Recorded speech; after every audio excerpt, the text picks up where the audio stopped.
La création du parc national de Porquerolles est le fruit du hasard des rencontres entre des hommes qui tous voulaient protéger l'île pour sa valeur esthétique et son intérêt patrimonial et à laquelle ils étaient tous profondément attachés.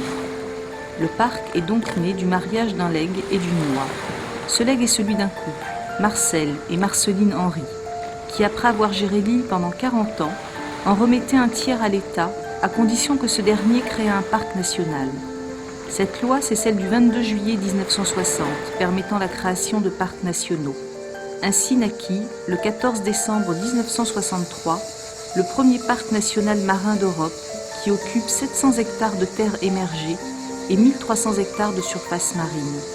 Il comprend l'île de Porquerolles, celle de Bagot, ainsi que les îlots de la Cabinière et du Rascasse.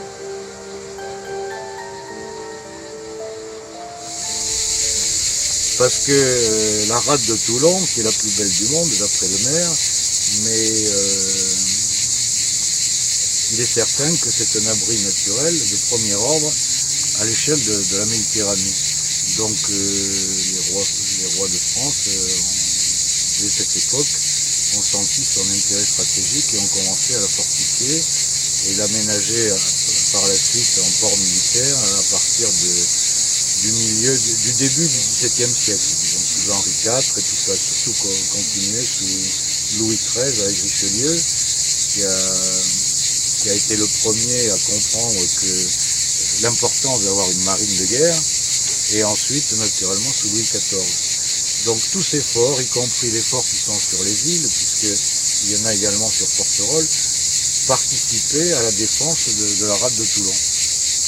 Alors ici, les plus anciens forts datent certainement du 15e, 16e siècle. Situé à 27 mètres d'altitude, le fort du Moulin surplombe le village de Porquerolles. Basé sur d'anciennes fortifications romaines, les premières tours ont été édifiées sous François Ier en 1531 pour protéger l'île des incursions sarrasines. Le fort fut ensuite rebâti sous Louis XIII par Philippe de Gondi, marquis des Îles d'Or.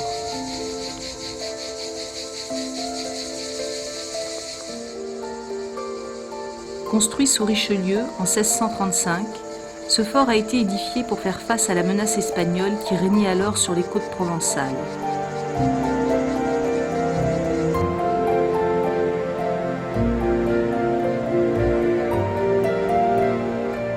Les Anglais détruiront la moitié de la tour au moment de leur départ en 1793 à l'issue du siège de Toulon. Celle-ci sera reconstruite et agrandie sous l'Empire, et un corps d'habitation à base rectangulaire y sera accolé. Le fort abrite aujourd'hui une exposition ouverte pendant la saison estivale.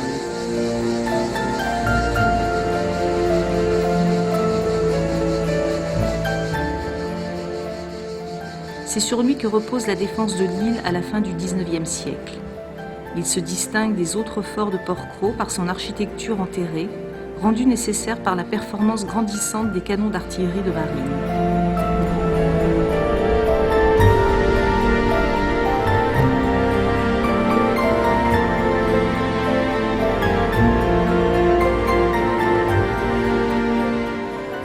Depuis 1963, l'île tout entière est érigée en parc national et englobe, ce qui est un cas unique en Europe, une zone maritime de 600 mètres autour de ses rivages.